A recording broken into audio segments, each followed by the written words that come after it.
I have some exciting news for you. I've been working hard to create something just for you, and it's officially live. It's a free quiz to help you determine your personal path to creating a successful digital course. That means by taking just 2 minutes to complete this quiz, you'll discover my 3 proven approaches for creating a profitable digital course, and you'll find out which one you should take based on your experience, expertise, and where you're at as an entrepreneur. Not only will you find out what path is best for you, I'll even give you a step-by-step framework for bringing your digital course to life. So head on over to amyporterfield.com/quiz right now to find out your next steps to creating a profitable business that you love. I mean it. Go take the quiz right now. Don't wait one more second. amyporterfield.com/quiz. Your future business and digital course is waiting for you to take this first step. I cannot wait to see what you create. So amyporterfield.com/quiz to get started creating your stellar and profitable digital course. All right, let's jump into today's episode. Well, hey there. Welcome back to another episode of the Online Marketing Made Easy podcast. I'm your host, Amy Porterfield, and I've got a prediction for this episode. I think you're going to love every minute of it. I think you're going to hang on every single word, and you might even talk to yourself while you're listening. So hopefully no one's around because you're going to say things like, "What? That's crazy. Oh, that is so good. Oh, wait, repeat that. I want to hear that again." Like, those are the things you're going to be saying out loud to nobody. And that's okay because I like the excitement. The reason why you're going to be thrilled by this episode is because I get to interview one of my star students. Her name is Jamie Sears, and she recently created her very first digital course and launched it to huge success. I'm not going to give away the details, but here are the hints. Number 1, it was a 6-figure launch. Number 2, she had a very small budget. And number 3, a very small team. So those are just a little few hints to wet your whistle, but there are going to be so many details coming your way. So get ready. I can't wait for you to hear the story. And here's a few reasons why I wanted to interview Jamie specifically.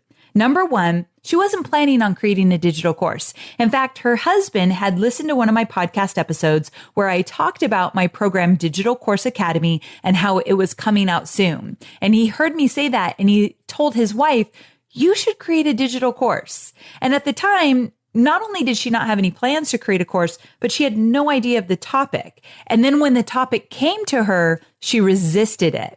So the other reason I wanted to create this episode is because if you are struggling with coming up with a really great topic for your course, you might already know the topic, but you're resisting it for all the wrong reasons. And by wrong, I mean you do have the capability to create a course on that certain topic, but you're not yet believing in yourself or knowing that you have the capability. So I think Jamie's story is going to inspire you, show you how doable it is to create a course and launch it, and really just get those creative vibes going for you so you could start to think about what you'd create and how you want to create it, and hopefully get a date on the calendar where you say, okay, I'm making it happen by this specific date.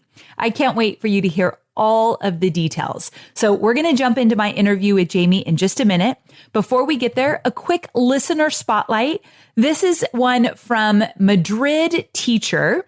And it's a really nice iTunes review, so I wanted to read it. Madrid Teacher says, "I'm the kind of person who loves learning something and immediately putting it into action. My kind of person. Amy delivers on this every single episode by choosing one clear aspect of online marketing for digital courses and giving a clear step-by-step process for applying it to your own business. Every time I listen to an episode, I get excited and can't wait to immediately implement what she has taught. This is by far my favorite podcast out there." This is by far the nicest compliment ever. So Madrid Teacher, thank you so very much. And I love action takers. So you just made my day, for the record. So thanks again. Okay. So I won't make you wait any longer. Let's jump into my interview with Jamie Sears. Hey there, Jamie. Welcome to the show. Thank you for having me, Amy. Oh my gosh, I am thrilled to be talking to you. I've been waiting for this call because we have so much to discuss. So here's the deal. you are definitely one of my star students, which means you are now a successful course creator and you have a digital course business. So I want you to tell my listeners a little bit about your background first. I told everybody in the intro about your husband coming to you and saying that I was launching a new course and I teach how to create courses and you should pay attention. So I told him about that. But even before that, tell me about your background and how you got to the place that you said, I'm going to create a digital course. Sure. I was an elementary school teacher and I taught the third grade mostly. I would create all my own resources for my students, and that took off because my coworkers wanted me to create resources for them. And before long, I discovered that there was a market for this and a need for this. So I started to create resources for teachers around the world and sell them on a website. And in the process of doing this, teachers started to email me or Facebook message me with questions wanting my advice. How would you implement this? How would you teach this?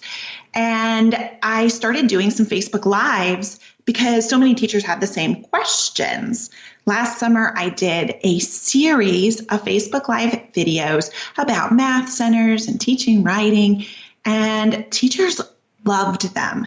I felt really honored that they would spend their summer listening to me on Facebook Live, and they had so many more questions, and I was trying to find ways to answer them all. I sometimes think as teachers, we're so stressed that it's hard for us to come up with the answers sometimes. We need to ask somebody else who's maybe not under as much pressure at the moment, and then the solution almost seems simple. And I found that that's what teachers wanted from me. They wanted to be able to ask my advice. And I got talking to my husband a little bit about this, and I said, it's almost like I need to do a course on how to teach writing. They have so many questions, and I feel like I have some answers. And he said, well, just this morning, I was listening to Amy Porterfield's podcast, and she is going to be making a new course. She's taking courses that convert and webinars that convert, and she's making like the 2.0 version. It's going to be out in January, so you need to wait and do that. And that's exactly what we did. Tell him that I really appreciate his recommendation, because now look what you've done. I cannot even believe I get to talk about this on my podcast and your huge results. So this is exciting. Okay, so I'm going to take you back a little bit further, because as you were talking about doing these Facebook Lives, I had this thought like ding, ding, ding in my head. And that ding, ding, ding was me listening to my students who are struggling. And they're saying, Amy, I do these Facebook Lives and nobody shows up. Like, I don't have an audience. So I can't figure out what questions they have because I am struggling with creating my audience. So I'm going to take you back even a little bit further before we get into all the details of you creating your amazing course. And tell me how you grew that audience. So how did you have people to watch your Facebook Lives? Like, what got you to that point? Well, I wish I could say it was like overnight. I scheduled a Facebook Live and everyone just showed up. Don't we all, girl? But it was a lot of patience. I feel like in the early days, I did talk to myself quite a bit. Okay. But I learned to just get out there. And even if one person was listening, then it was something, and it helped to boost my confidence in front of the camera because that didn't come naturally. I had to practice. I also found that the more I listened to my audience in other places that they were at, if I was in Facebook groups with them or I was following other pages that they were commenting on, listening to their struggles and their needs helped me to decide what I needed to talk about. I didn't naturally want to talk about teaching writing because teaching writing is super difficult. And that would not have been my first choice. But by listening to my audience, I realized that was their biggest stressor. And so I took a lot of time to research and come up with some solutions that they didn't necessarily have time to research. So good. I want to point something out, and this has happened to me as well. Sometimes my time out. I'm getting ahead of myself. So I love that you did the grassroots type strategies. You got in other Facebook groups. You listened to what they were saying. You went into the communities where your ideal customer avatar was spending time, and you did Facebook Lives to just a few people in the beginning just to ease in. and you had patience. Guys, this just takes time. But you kept showing up, Jamie, and that's the thing that most people won't do. They'll say, this isn't working, Amy. 2-3 months in, I still don't have a lot of people watching my Facebook lives. And I'm saying it takes more than 2 or 3 months sometimes. So you've got to just stick with it. But I was going to ask you the question. I love that you're actually pacing me, because I was going to say, all the stuff that you taught on Facebook Live, how did you decide on it was going to be that you were going to teach people how, or you were going to teach teachers how to, well, give me some clarity. You're teaching teachers how to write? I was teaching teachers how to teach writing to their students. Got it. Okay. So I was going to say, how did you end up on that topic? And you said, well, this is the one that they kept struggling with. It kept coming up more and more questions around this one area. And then you said, and it wasn't necessarily the one thing I wanted to teach. And I want to hit on that just a bit, because I've been there as well. So with my students, they really struggle with, let's say, the list building and the technology behind list building and building the audience. And I want to get right to the course creation, which is what I teach. I want to teach them how to create a course. But I know that if I don't slow down and figure out this other stuff where they're struggling, I'll never really get them to where I want them to experience financial freedom and really build these big businesses. So at the time, you probably didn't have it all figured out in terms of how to teach these teachers how to teach writing, but you sat down and said, okay, let me put together some frameworks. Let me kind of see, if I did teach this, how might I teach it? Would that be accurate? I absolutely did that. I did a lot of research about their specific problems. I did have experience teaching writing, just as you had experience with list building. But yeah, it just wasn't the one I really wanted to jump in on. Right. I wanted to teach math because that was my favorite subject to teach in the classroom. So I thought I can tell teachers how I'm teaching math. The thing is that there are a lot of classes in college that you take that do hit on math and reading. They're not all super, but they are there. It seems that writing teachers are walking out of college without that experience. And so they were saying, yeah, I want help with reading and math, and that's fine if you do some Facebook Lives about that. But hey, what are you doing about writing? And at first I told my husband, there's no way. I'm not doing that. I'm not touching it. But he is someone who pushes me. I love it. And so I did come up with a plan. I read a lot of books and I tried a lot of new things in the classroom, in friends' classrooms, in colleagues' classrooms, until I came up with a lot of answers. I didn't have all the answers when I started, though, and that did make me nervous. But I have found that I'm learning from my students too.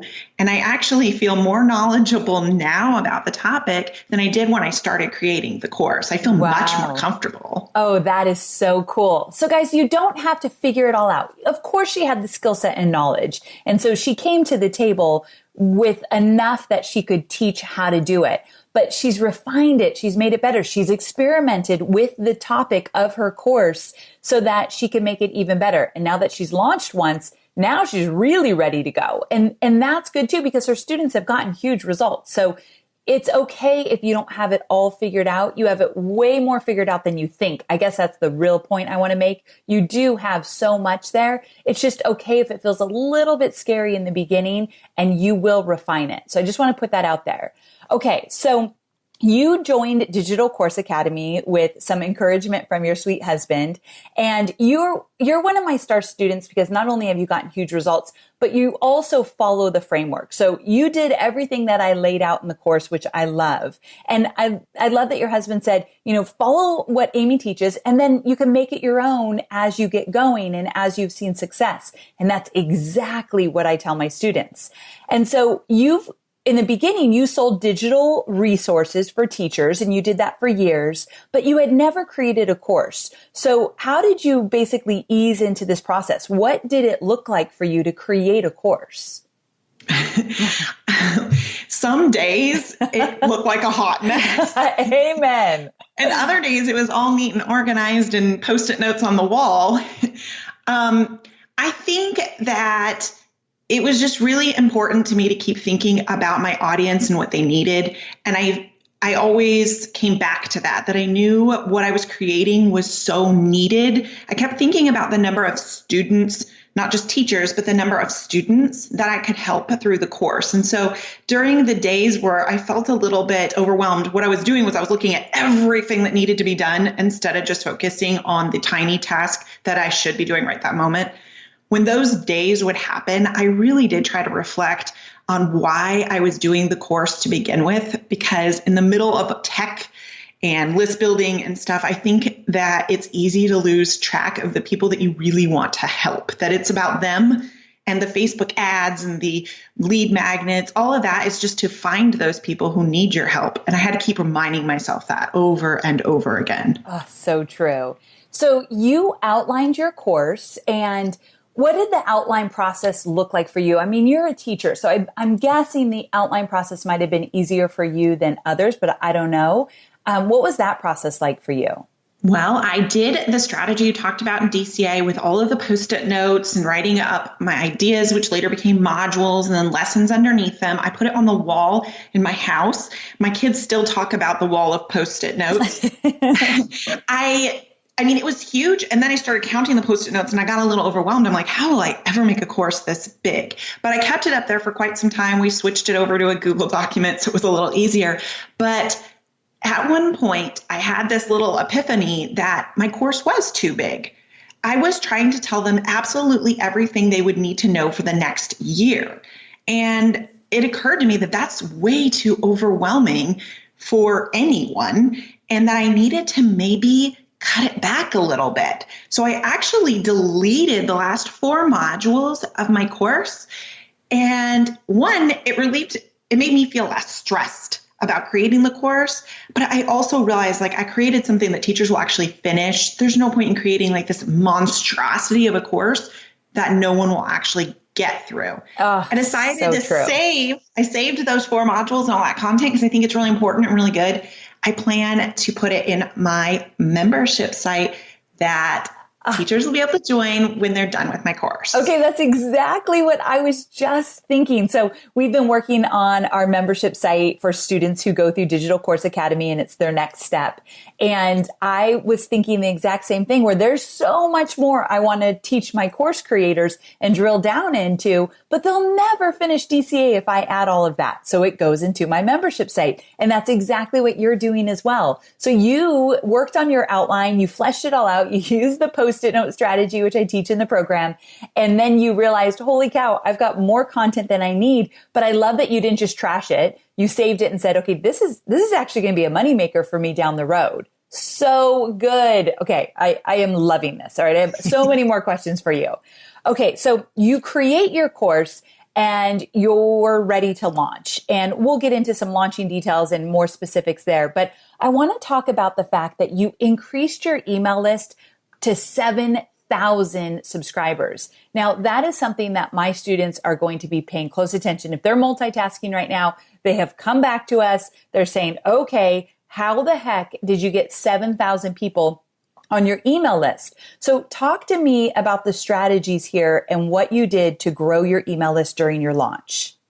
Okay, so during my launch, I grew my email list by 7,000 new subscribers. Oh my, that's a lot during a launch. Okay, how did you do that?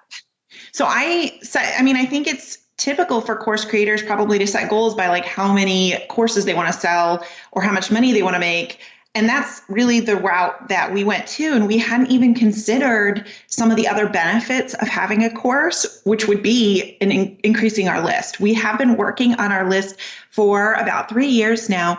And sometimes it's slow going and sometimes we get peaks, but the launch of the course was a huge peak for us for new subscribers.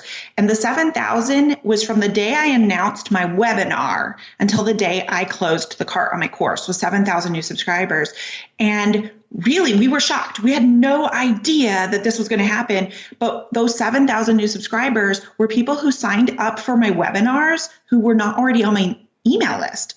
I thought it would just be my email list that would already know, like, and trust me and want to come to my webinar. But those Facebook ads that we did and sharing my webinar in my Facebook groups, putting it out on Instagram, we found new people who didn't even know me yet and were willing to give me their email address in in exchange for the information I was going to give them on the webinar. Okay, so this is big, guys. And this is something I definitely tell my students, that one of the best perks about live launching is the fact that you will grow your email list. There's no doubt about it, especially if you use webinars.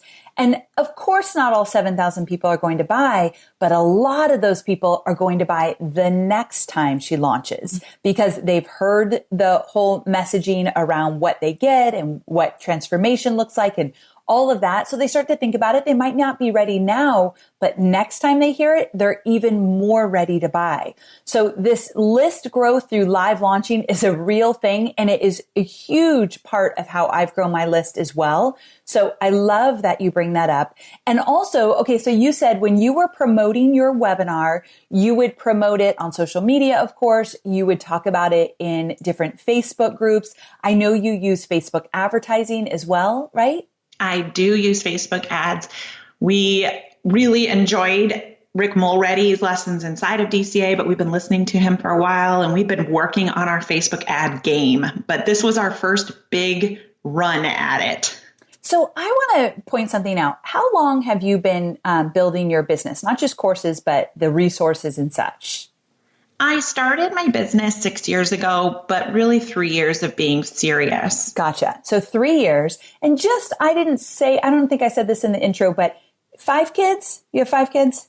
I do have 5 kids. 5 kids and a lovely husband. So it's not like you are sitting over there all alone working every hour of every day making this work. You've got some stuff going on over there with 5 kids and a busy schedule in your personal life. So the fact that you've been focused on this for 3 years is something I want my students and my podcast listeners to hear, that if you're going for that quick overnight success, you likely are going to struggle with just the mindset around that. Allow yourself some room to grow, because we're going to get into results next. And these results happen because she did allow herself to grow into this business and let things happen over the last 3 years. And it's not like this was her first success. She's had small successes that have grown over the years. And so I just want everyone to remember how important patience is and perseverance, because that is part of this entrepreneurial game that is really tough, but so essential.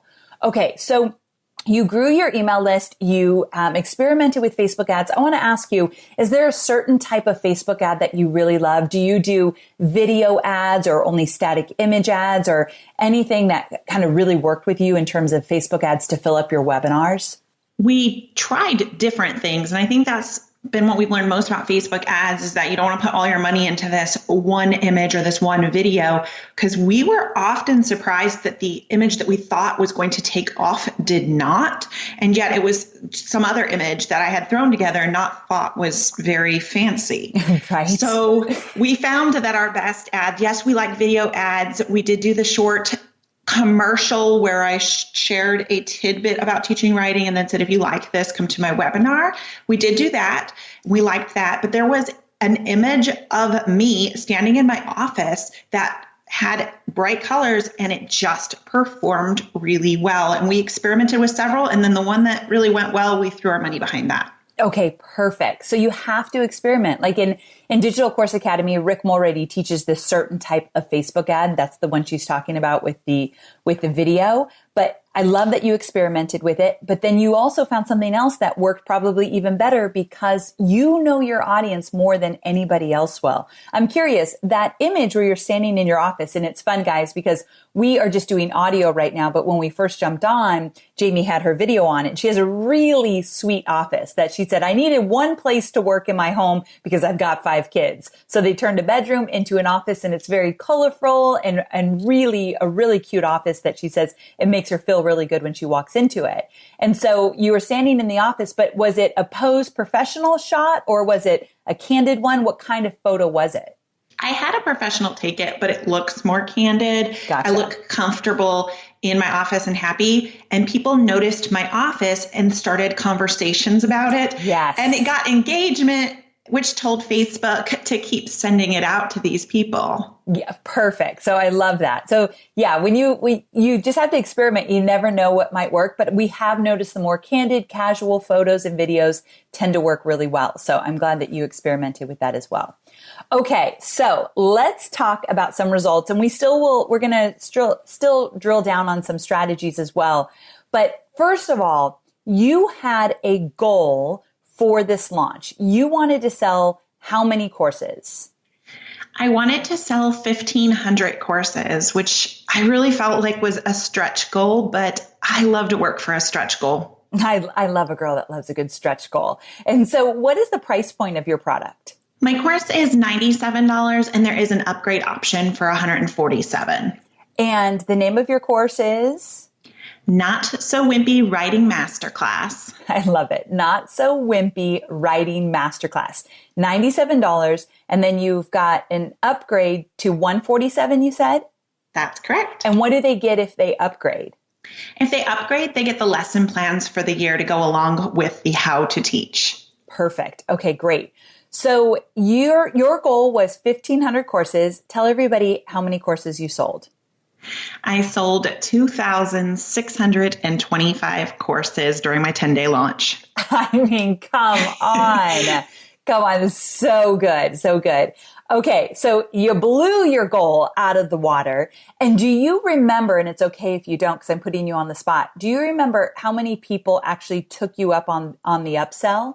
On the upsell, I'm not positive of the exact number of people, but it did result in an extra $30,000 in revenue. Wow. So a lot of people. Okay. So that's awesome. And what I love about your upsell is that it wasn't too much of a jump. And I know because we have a lot of teachers in our industry, or in our courses, I know that money's tight. And what breaks my heart, my sister is a teacher as well. The fact that you all are spending your own money for these kind of things breaks my heart. So you've got to stay within that really reasonable price point. So going up just about $50 for that upsell, such a good move. So I like the strategy there for sure. Whereas in my world, my upsell might be a few $100s. So guys, you got to just know your audience. Don't play small because you're afraid to charge a lot. Know your audience and what they can afford. And so I feel like your prices are really solid. So, okay. Also, you had this fun thing that you had shared that people actually started the training right away and they loved it so much that you actually got testimonials during the remainder of your launch. Is that right? I did. So I decided not to drip my course due to my audience and their needs.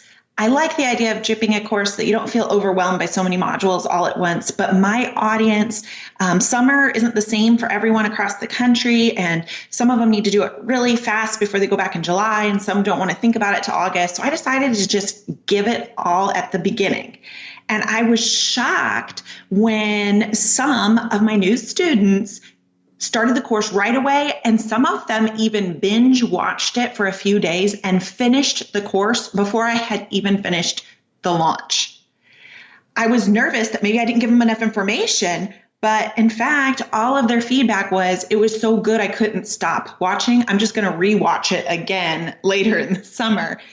So I just put a call out into my members only Facebook group saying, hey, any of you who have started the course want to jump on a Skype chat with me tonight? I didn't give them a lot of notice or anything, and I didn't know what they would say, but I had so many so that I actually had to delete the post so that I didn't have to say no to anybody. But I sat there and I chatted with them and I just talked to them about what they were feeling before the course and their thoughts on the lessons they had watched so far. The feedback was amazing. They let me record it, and I made a short video that I put on Facebook and advertised during the last 2 days of my launch. I feel like my audience wanted to hear from other teachers so that they knew it was a safe purchase. Oh, so good. So you did this Facebook Live did you do it inside of a Facebook group that was just for paying students? Yeah, I just went into the group for the paying students and asked if anyone wanted to chat with me. Okay, so good. So you did this, you kind of kickstarted things right from the get-go during the launch.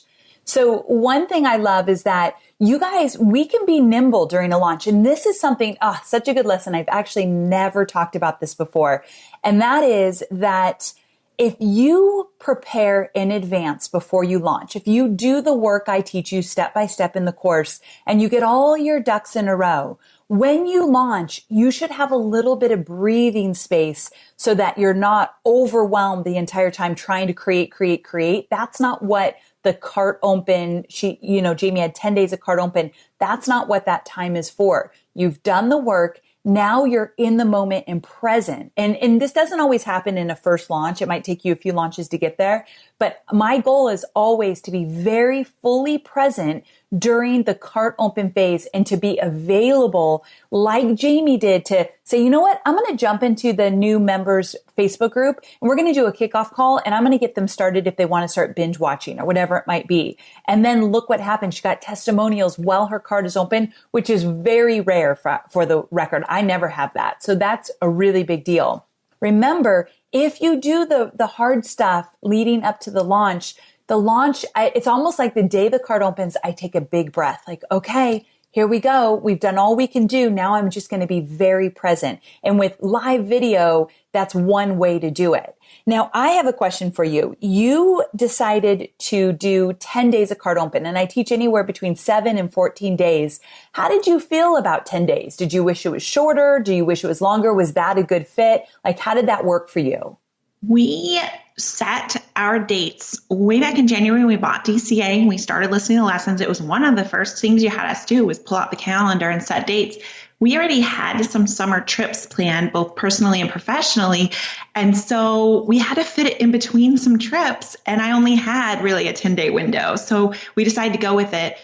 When my cart closed after 10 days, I really felt like I had done enough. We do plan to do a fast open later in August because lots of teachers were still in school in June because East Coast gets out later than West Coast. And so they have summer at different times. So we know we're going to open for a very short window of time in August. So we knew that 10 days, we felt good about it when we closed. Got it. Okay, good. I'd love to hear that. And just so we actually have the number, what were your results? How much money did you generate during this launch?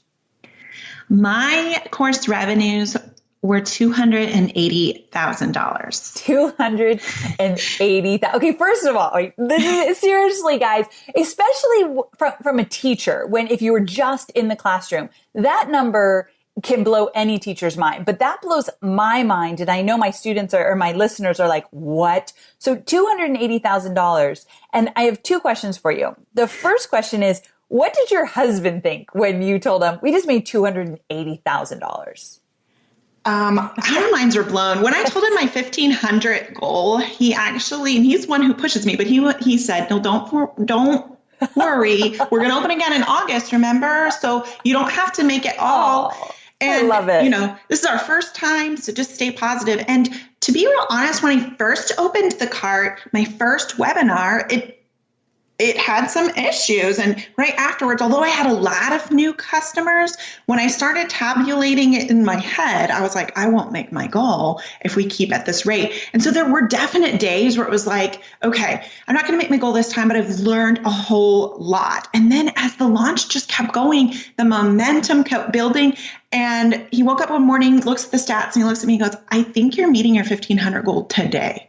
And he was right. I met it and exceeded it on Tuesday. I'm at the 1,500 goal. And on Thursday, I closed my cart at 2,625. Okay. So this is such a great conversation because I love all these things that happen. And this happens in a launch. So guys, when you do launch, it is very normal to look at the numbers, let's say on day 1 or 2 and think, I'm not going to reach my launch or my goal. I hate to admit this, I do that every single launch. And you all know Chloe, my integrator, and she'll be like, yes, we are. Like it's her job to tell me we're going to meet our launch, meet our goal, whether we are or not. Cause I get very nervous when things right out of the gate, you just can't tell right from the beginning, but you just kept going. And you have a really great mindset. I love that you said, you know what? We're learning things. We're going to take what we learned. We're going to launch again. That's why I always say we're not just launching once. You know, you can make it better the next time. So you didn't dwell on that and let it pull you down. And then look what happened. You actually exceeded your goal.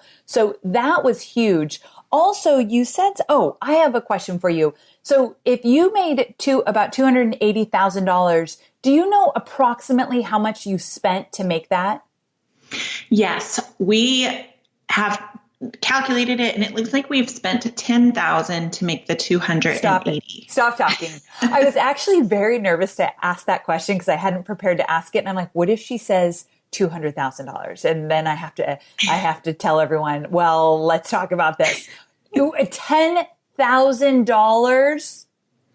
Okay, yeah. That's insane. So I will tell you guys, this is amazingly awesome. And probably most people are going to likely have to spend a little bit more than that to make the 280,000 on a first launch. But this is why we're talking about this, because she's had huge results and she's been patient with this, and she spent the time to understand her audience, and she uncovered an issue that she wasn't really sure she even wanted to teach on in the beginning, but she pushed herself and said, can I do this? Can I refine this? Can I find a framework around teaching teachers how to teach their students how to write? So I just really want you to really experience this journey with us right now, because those results are phenomenal. And even if she spent $30,000, $40,000, $50,000 to make that, I'd still be like, what? This is amazing. So I love that we're sharing all the details. Okay. With all of this, it's obvious you've learned a lot through the process. And I would love my listeners to hear some of your key takeaways. And what's really fun is you posted in our private Facebook group some of your key takeaways. And I just was like pouring over all of them because you had so much great stuff to share. But talk to us about some of the stuff you learned along the way and some of your key takeaways from your own personal experience. Absolutely. I feel really emotional about all this because this course has become my baby, and the people that I get to help have really changed the way I think about my whole business. So I'm taking the lessons I've learned, and I can't wait to launch again because I know there's more people out there for me to help. But the first thing that I learned was actually a super hard lesson for me on the very day that I opened my cart, and that is that you can't please everyone. I am naturally a people pleaser. I have always in my business tried to figure out what would make my audience the most happy. And sometimes I would miss the target a little bit, and then I would redirect. But with the course, I was asking for $97 from teachers who really don't have disposable income. And so I was nervous to make a mistake. What happened on my webinar, I did my webinar slides just like you said, Amy. I poured over that really long video about every slide in the webinar. Favorite video in DCA, Module 5, Lesson 2. I go through slide by slide by slide. So I love that you poured over that. I loved that video. I watched it and paused it. And then I would take notes, write my own slides. I mean, I poured over, and it took me a long time to make my webinar slides. And I'm used to making PowerPoints as a teacher, but I put a lot of heart and effort into this PowerPoint. I was so proud of it. I was nervous to do a webinar for the first time, but I got on the webinar and I did pretty much everything you said because I had listened to that webinar lesson so many times that I almost had memorized. And so I could hear Amy. I kind of laughed the slide where you say, as I see it, you have two options. Every time I said that, I was like, I'm Amy right now. It's so great. I love it. But I had a fast action bonus, which you had talked a little bit about. Mm-hmm. And I decided to go ahead with a fast action bonus, a bonus that they would receive if they purchased the course while I was live on the webinar. And so at the beginning of my webinar, I told them, hey, stick around to the end because I'm going to tell you how you might be able to get this brand new resource that I have for free. At the end, came back to it and said, oh, don't forget, remember how I told you about this free mini lessons, this free mini unit? It's not even available in my store. The only way that you can get it is becoming a member of my new course. Everyone who signs up while I'm live will get it for free. And I thought they were going to be like, yay. Right. Well, what I didn't know, so I had the slides on my computer, so I actually couldn't see their comments, which ended up being a blessing. I agree. My husband and my teammate were in the other room and they were doing a Google Doc for me with all the questions. So I didn't see a lot of it, which is good. But as soon as I went direct to camera and was answering their questions at the end, I did see a few and I kind of ignored them. But then my team wrote in the Google Doc, everyone is getting upset about the fast action bonus. I think you need to acknowledge it. And so I did acknowledge it on the webinar and I felt a little nervous. Like they were telling me like, you fooled us. We should all get it for free because we watched. We spent an hour of our time watching and you're not even going to give us something for free. Like all of a sudden, all the free training I did didn't seem like something I gave them. And it took me by surprise. I kept going with the webinar and just let it slide while I was live.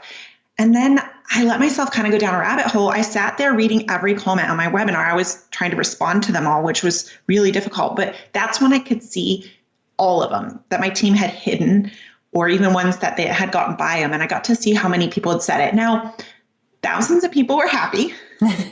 But the maybe 10 or 15 who complained, that's all I focused on. Like I couldn't see all like the people who said, this is such great content. This is one of the best trainings I've ever gotten on writing. And this is just my free webinar. I couldn't see that. I just kept focusing on these people who were mad at me. And I thought, did I say it wrong? Did I promise it to them and then not give it? Should I just give it next time? Should I eliminate it from my webinar altogether? And I asked for some advice. And some people said, yeah, get rid of it. That's just fooling people.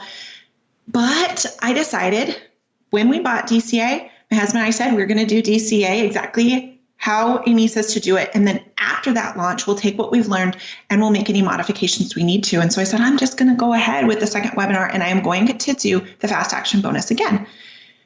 The second webinar, I was crazy nervous about it because now I knew people might get upset. And so I feel like I was a little bit more nervous this time, but I went ahead with it. The only change I made was that when I was about to tell them how to get the fast action at the end, I mentioned my main lead magnet. I had assumed they all had it. I don't know why I assumed that, but that's just crazy. They didn't have it. So before I even told them how to get the fast action bonus, I said, hey, I have a freebie for everyone. If you don't already have it, I've created this great guide and I gave them a link to that. And then I said, but don't forget this free mini unit. I told you I'd tell you how you might be able to get it for free. And here's how. I only had 3 people complain on that webinar and my team hit them really fast. We didn't even have to acknowledge it because there was only 3 people and one of them was from the first webinar. They came and watched a second time and wanted to complain again. Oh my gosh. Okay. But so they signed up during the webinars and they loved the fast action bonus. And I realized that yes, 15, 20 people were upset, but thousands were happy. And I have got to find ways to focus on that. Okay, this is big, guys, and I really want to take a moment to touch on this because this is going to come up for your launch as well. There's a few things inside of our business because I've had the same issue.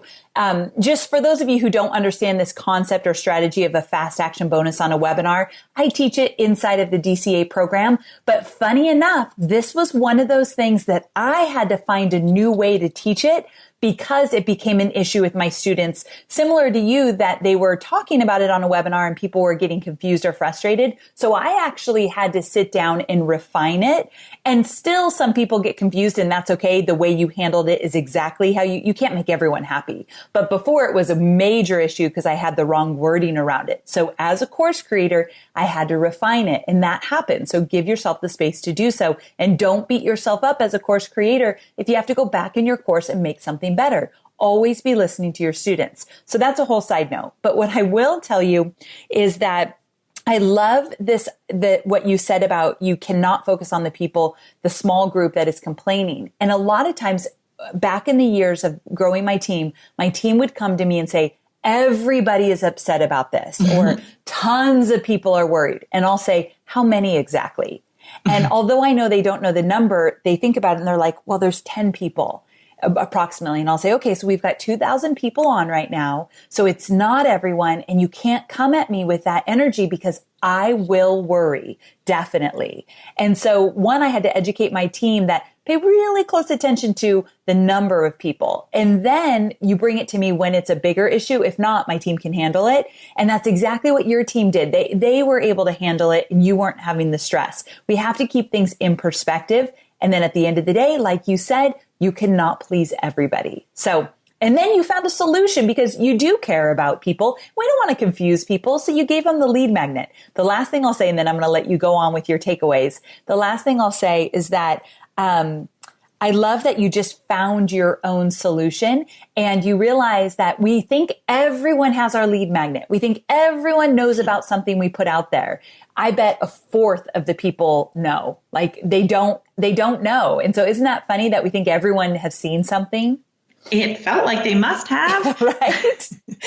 But they don't. They haven't. So I love that you added the lead magnet in there and that casual mention of it. It alleviated a lot of stress. Okay. So I just had to jump in there with that because you're saying so many great things. Give me some more takeaways. All right. Along the way, I learned that just because I can do all of these tasks by myself does not mean that I should do them all myself.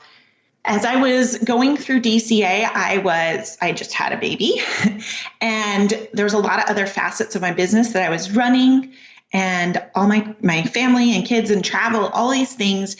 And I was starting to get a feeling behind. I was creating that feeling because obviously I was the only one deciding when my course needed to be out. And so I was creating this feeling that I was behind and I couldn't do it all. And it was hard for me to hire some people. I decided to hire someone to do the slide decks for my actual course videos. This was hard because I create things. That's what my business is. And I create PowerPoints all the time. It would be easy for me to create this slide deck, really not that complicated. So why wouldn't I just do it? I realized I just don't have all of the time and somebody else could do it. And it might not be exactly how I would make it, but it really worked out nicely. The person who made my slide decks made them quickly and they look good and they match my branding.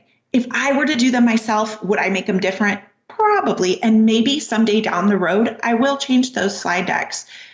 But it was such a relief to pass that off to someone else and to get it back finished and check it off of the list while I was doing things with my family instead. That was so big for me. I also hired a video editor. Now, my husband was like, I can edit all the videos. He just has basic video editing experience. He's used GarageBand before, and he thought it can't be that hard. I can add those slides in. I've made you classroom videos before, so I can do this. And I believe in my heart he could do it. But I knew that he didn't really have the time to do it, and it would create another stressor. So we just kind of put out a feeler, and a friend said, hey, I know someone who's a video editor here in town. He was so excited to do it because his wife is a homeschool teacher. He did far better than we would have done. We didn't know how much a video editor actually could do to our videos. He made my skin look phenomenal. What? And my students keep asking me to do makeup tutorials. I don't even know how to put makeup on. That's my videographer. Good guy. Pay him extra. Love it. But it was really important to us to hire out some tasks. We did the bulk of it ourselves. We learned how to use Kajabi with their customer support, a lot of their customer support. And we recorded all the videos on our own in our home office without really super fancy equipment.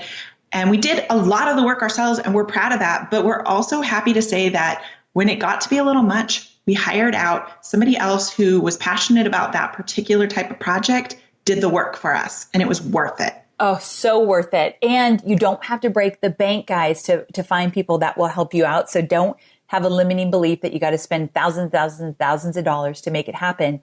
But also, I don't know the answer to this, so I'm curious. And whatever you say, just before I ask you this question, I want all my listeners to remember that you don't have to have a big team in order to pull off a successful digital course. I've had many students who have very small teams or bigger teams, but I'm curious, what does your team look like? And is your husband part of the business?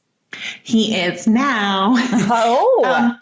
About 2 years ago, he actually quit his job as a nurse and he joined me in the business. And so he has no teaching experience, but he has been learning as much tech and behind the scenes stuff as he can. And he's heard me answer the questions so many times that he can actually answer them now. So he's a big part of my team for sure. He helps a lot around the house, giving me time to focus on my business, which is huge. That's like the biggest thing he could do. I also have one full-time teammate that started 1 year ago, and she was very helpful in running ideas by for my course. But a lot of what she did was sort of run some of my day-to-day stuff and some of my other product creation while I was a little bit busy with the course. And she was a huge supporter of the course. She listened to all the videos and gave me feedback, and she was there during the webinar, and still she is in the members only Facebook group, constantly talking to the teachers, because I didn't realize how much they were going to chat in that Facebook group. And so she's in there and she's fabulous. The day that my course launched, we hired our second teammate. She started that day. Oh my God. Talk about throwing her in the fire. That is crazy. It wasn't the ideal start date, but she was the ideal candidate, and we would take her when we could get her. And that was the date she could start. And so her first day, she sat through my first webinar, and afterwards she was like, whoa, that was crazy. And we were like, yeah, it was crazy for us too. Like, we didn't know what was going to happen. We didn't realize how fast they'd ask questions. And she was just so overwhelmed, but also excited to be a part of something this big, helping this many teachers all at once. It was really neat for her, and she got a good taste of what we are all about. And I look forward to actually being able to train and work with her more now that course has died down a bit. Right? I love that. Okay, great. So basically one full-time person and your husband helps out as well. So I actually didn't know what you were going to say, and I wasn't sure if you're going to say like I have 20 people on my team or whatever.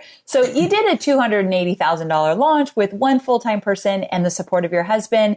That is amazing. And I think that's very normal in terms of, guys, most of my students who build courses do not have big teams at all. And you all know that I've had a very small team for many years. We've just started building it up. So this is very doable, no matter if you're a one-woman, a one-man show and you hire contractors, or if you've got a few people on your team. Okay, so give me one final takeaway that you felt like you really learned throughout this launch experience. I think that a lot of my success is because I learned this, and that is to go where your audience already is. Ooh, good one. Okay, tell me more about that. Well, I feel like Instagram's become really popular right now, and for whatever reason, it hasn't taken off for me. It has taken off for other people in my industry, so I know it's possible. I know it's probably that I have some learning to do in the area of Instagram and Instagram stories. Instagram makes me feel a little old because my son actually explains to me how to use it. So, I was really trying to do what everyone else was doing. And they were like, oh, I'm doing this, putting these videos on Instagram stories, and I have these posts on Instagram and Instagram TV. I mean, I was feeling like that's what I needed to do. I needed to do what everyone else was doing because it was working for them. And then there was this aha moment that I had while I was listening to one of your podcasts, and it was just this idea that I already have an audience on Facebook, and Facebook is not everyone's favorite social media, but it seems to work really well for me. So instead of trying to become an Instagram guru in the middle of my course launch, maybe I just need to go to Facebook where my people already are and talk to them there. And then Instagram can be something I grow at later. Maybe it's a course I need to purchase. Maybe I need some Jasmine Star in my life, but doesn't everybody? But right now, in the middle of my course launch, I have thousands of people who already know, like, and trust me on Facebook. So I need to just go there where they are. And for others, it might be LinkedIn or I don't know, wherever else the young people are, the Snapchat. But for me, it was on Facebook, and I was losing sight of that while I was trying to be like everybody else. Oh, such a good lesson. I hope you guys heard that one. If you need to rewind a few minutes back, listen to it again. So, so important. I love this. Okay, so I have one final question for you, and that is, how does your life look different today than it did, let's say, a year from now? So What's different now that you have a successful course launch under your belt? I really feel empowered right now. I feel really confident about the content and the material that I have to provide to teachers who are in need. I feel like I've grown in confidence through this course launch and working with my new 2,625 students, being able to help them because they're getting ready to go back to school. It has actually given me so much more joy than I realized that it would when I started the whole course experience. I love being able to help them. They are so happy and excited. And it's not often that we're working with people on social media that they have this sort of excitement. And they're making me excited to keep on doing this. They've already asked if I'm going to make a reading and a math course. And I kind of joked with them and I said, that's a lot like asking a woman who's just been in 12 hours of labor if she's going to have another kid. Right. I have never had a baby on my own, but I agree with that one. But I'm like, I'm not ready to discuss that right now. I'm working on my membership site, which they don't know about yet. Right. And so it's like, I can't wait to surprise them because they're already asking, what's going to happen when this members only Facebook group goes away? How will we collaborate? So I know that there's more that I can do to help them in the coming year. And that has me so excited. Like I get up in the morning excited to go down to my office and talk to them, see what lessons they watched yesterday and what their new takeaways are. You know, when you've done it right, when you're excited to work with your students and you love seeing what they're doing and you can't wait to create something else like a membership site to continue the journey with them. So you've really created something extra special. You've created that financial freedom that I want for all of my students because you know how to make money online and you've done it in really big ways. You are working with your husband now, which is extra special. I absolutely love that. And you're starting to grow your team little by little. I feel like you're doing it the right way. And you listened to your ideal customer avatar. They told you what they wanted. You weren't even sure if you could give it to them, and look what you've done. So I just want to say congratulations, Jamie. What a great example and what an inspiration you are. And thank you so very much for being on the show. Thank you, Amy. I really couldn't have done this without Digital Course Academy. I followed your lessons to the T. And so I know that so much of my success is because of the course. So I really can't say enough nice things about you and the course that you created. It is just a near perfect resource. I just love you for saying so. And thank you for being such a star student and doing the work. And look what you've created. It's just so incredible. And Jamie, there's some people listening that will just want to check you out. So where can they go to find out more about everything in your world? They can find me on my website at notsowimpyteacher.com.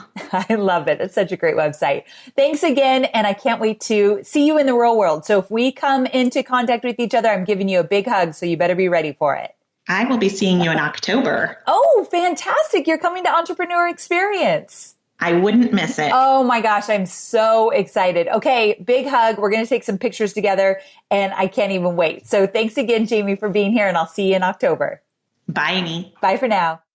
So there you have it. I hope you loved this interview with Jamie as much as I have.